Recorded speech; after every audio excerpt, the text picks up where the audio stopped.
हमारा next topic है circuit analysis with the help of Kirchhoff law. Kirchhoff के नियम की सहायता से परिपथों का विश्लेषण करना। इन परिपथ के विश्लेषण के लिए हम धारा का नियम और वोल्टता नियम पर आधारित नोड लॉ और मैश लॉ का यूज़ कर सकते हैं। सबसे पहले हम डिस्कस करते हैं किस तरह से हम नोड लॉ या जंक्शन लॉ को यूज़ करते हैं।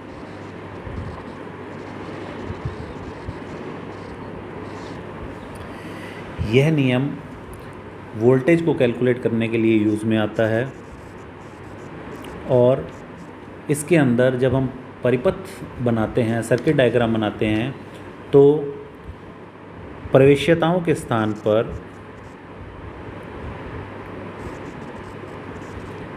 एडमिटेंस का प्रतिबाधाओं के स्थान पर प्रवेश्यताओं का यूज़ करते हैं।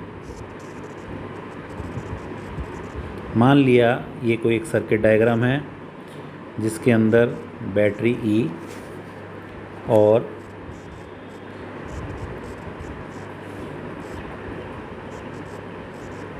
प्रवेश्यताएं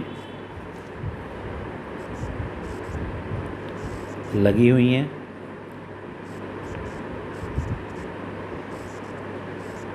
मान लिया ये प्रवेश्यता पहली Y1, Y2, Y3, Y4 और Y5 है और इसके अंदर धारा का मान सर्किट में I1, I2, I3, I4 तथा I5 है। तो सर्किट के अनुसार धाराएं विभिन्न शाखाओं के अंदर जा रही हैं। इनको नंबरिंग कर दें तो मान लिया इस पॉइंट पर वोल्टेज का मान EA के बराबर है और इस पॉइंट पर वोल्टेज का मान EBB के बराबर है। ये ग्राउंड पोजीशन है, ये दोनों। तो ये दोनों पोजीशंस को हम ग्राउंड पोजीशन मान लेते हैं। इन पोजीशंस के ऊपर, इन अवस्थाओं के अंदर इन्हें निर्देश संधि के रूप में भी माना जा सकता है और इन पे शून्य वोल्टता बिंदु भी कहते हैं। तो अब अलग अलग परिपथ में अगर धारा का मान निकालें तो I1 का मान, क्योंकि धारा हाई वोल्टेज से लो वोल्टेज की फ्लो करती है, तो I1 का मान E minus EA into Y1 के बराबर होगी। इसी तरह से I2 का मान EA माइनस 0 इंटू Y2 के बराबर होगी। धारा I3 का मान EA minus EB into Y3 के बराबर होगी। I4 का मान EB माइनस 0 इंटू Y4 के बराबर और I5 का मान EB माइनस 0 इंटू Y5 के बराबर होगी। इन पांचों समीकरणों की सहायता से हम इनकी विभिन्न शाखाओं में धारा का मान इस तरह से इन समीकरणों की सहायता से लिख सकते हैं। अब संधि A के लिए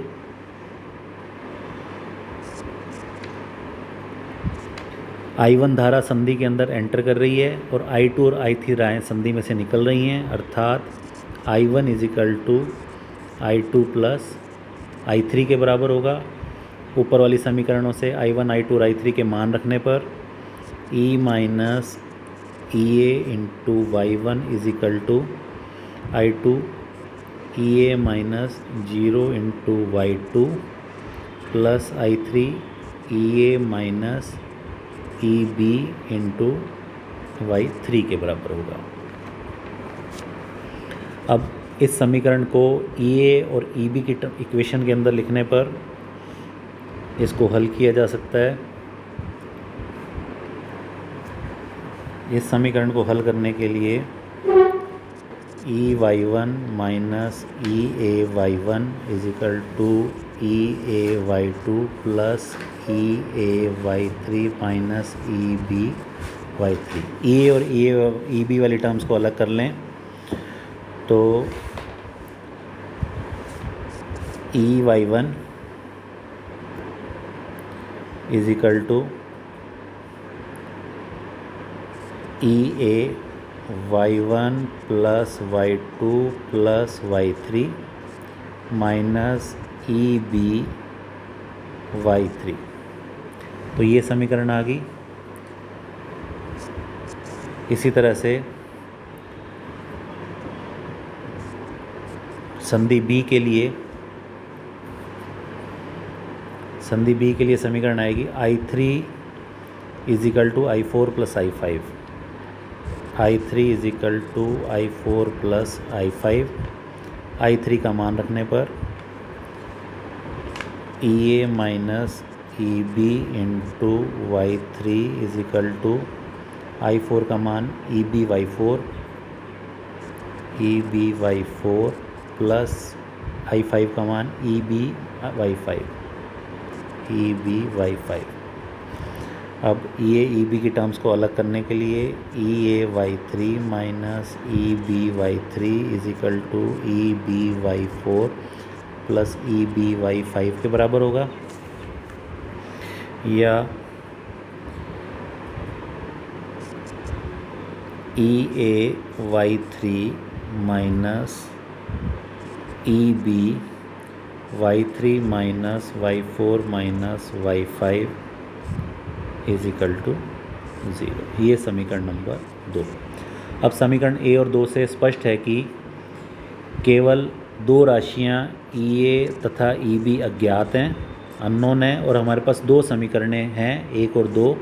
अतः इन दो समीकरणों की सहायता से हम आसानी से EA और EB के मान को ज्ञात कर सकते हैं।